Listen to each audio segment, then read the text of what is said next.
What's up, guys? Today I'm going to teach you how to do a heel flip on a skateboard. The heel flip is one of those tricks that I've been able to do for a long time, but I've never really been consistent at heel flips.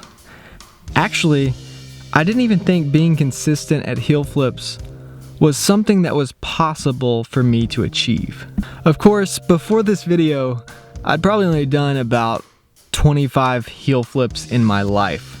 And those were primarily in games of skate. So now after making this video, I've done hundreds of heel flips and I can tell you exactly how to get consistent with your heel flips. Heel flips are easy, but they're not the most popular trick. They're a trick that a lot of people have trouble with. And that's primarily because it's not a trick that a lot of people work hard on.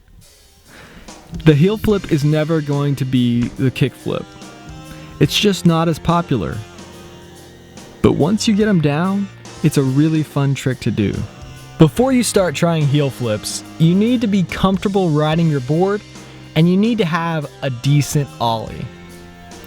So once you learn your ollies, sleep on it, just ollie for a little while until you get very comfortable with that trick. Then you can move on to a heel flip. The only difference between an ollie and a heel flip is instead of dragging your foot straight up the board like you would in an ollie just to even the board out in the air, you're going to drag it off to the side. This time you're dragging it off to the toe side and flicking it with your heel, as opposed to the kick flip where you're dragging it towards your heel side and flicking off with the toe. The position of your feet is very important for the heel flip. Your toes are going to hang off the board on your front foot while your heel is going to hang off the board on your back foot. The reason you're doing this is to even out the distribution of your weight.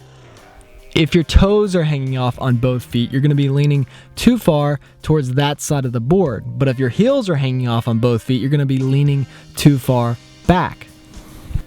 Another reason for this is the tension. When you're putting pressure on the heel side of your board with your back foot and the toe side of your board with your front foot, you're putting a lot of tension on the board.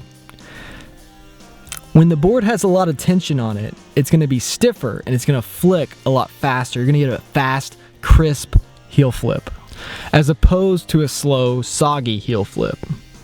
That's important for this trick because a heel flip flips a lot slower than a kick flip.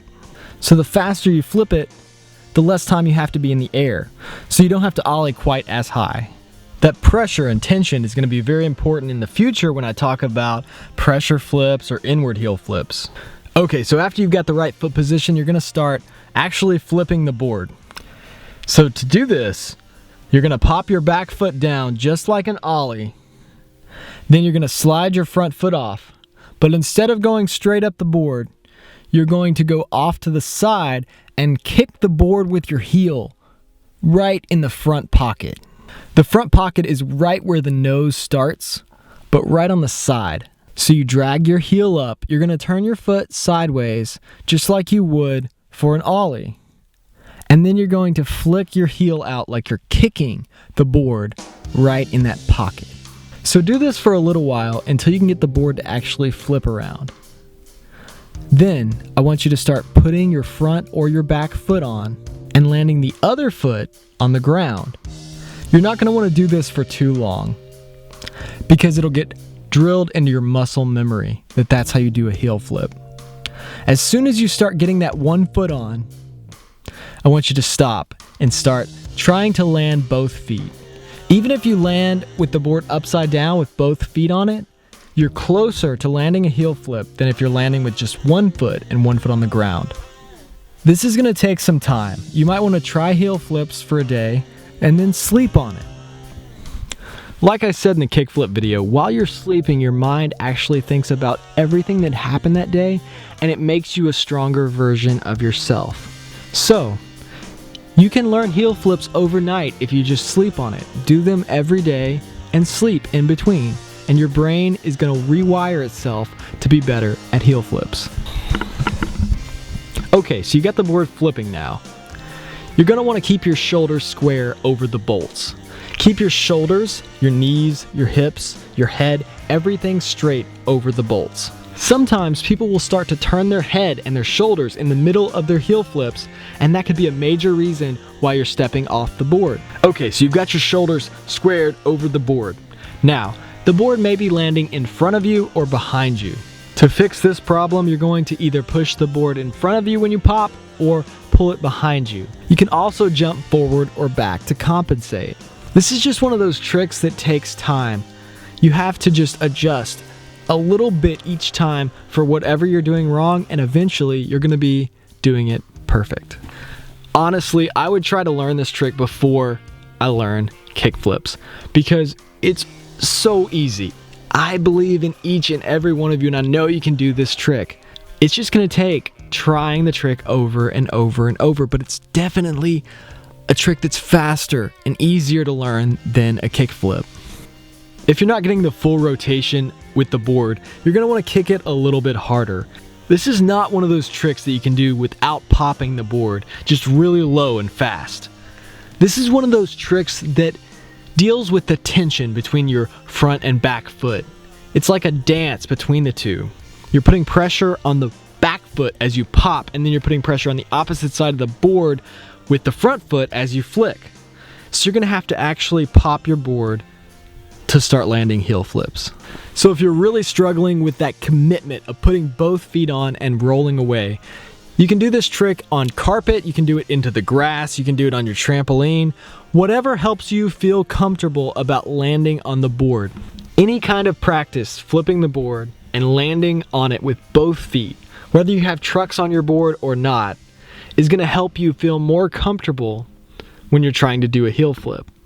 I feel like I do my heel flips a little bit rocketed. You know, that's saying that you're leaning a little heavy on your back foot, especially when you land. So this might be one of those tricks where you want to lean a little farther forward just to compensate. So when you land, all your weight's not on your back foot and you don't shoot out and fall backward. Also, I have a problem with kicking out in front of me instead of kicking straight up the board. When I do this, I start to turn backside like I'm doing a backside 180. To avoid that, just kick straight up and out on your board and then kick your heel slightly out to the side. And then the board's not going to start to rotate backside. Another common problem is the board landing a little bit too far behind you. I think I've already talked about this a little bit, but just jump back a little bit when you're doing it. Think about jumping back as you're flipping the board and just watch the board as it spins around. Put your feet over the bolts and then just press them down to the ground. If you just can't ollie high enough, you can try doing this on a bank or off a kicker ramp if you just need a little bit more time to get that rotation. And then you can start landing, putting your hand down on the ground, you know, whatever you have to do to feel comfortable landing on the board. And eventually you're going to get more comfortable doing it, and you're not going to have to do those things. Heel flips are easy. I've been skateboarding for a long time, and I never thought I would be good at heel flips. You know, I just never took the time to stop, think about it, and concentrate on them. But after just concentrating on just heel flips for a couple days, I can land heel flips almost every single time. I might even start throwing heel flips first trick in a game of skate. That's how comfortable I feel with them now, instead of kick flips. So there you go, guys. That's how you do a heel flip. If this video helped you out at all, please let me know by liking the video. Also, if you have any comments or there's a certain trick that you want to know how to do, let me know in the comment section below. Definitely subscribe for more how-to videos, and thanks for watching. Just click right here if you want to check out my how to kick flip video. I feel like it's pretty well thought out and it might help you with your kick flips. I'm going to have a link right here to subscribe. Definitely hit that button because I'm going to have a lot more how-to videos to come in the future.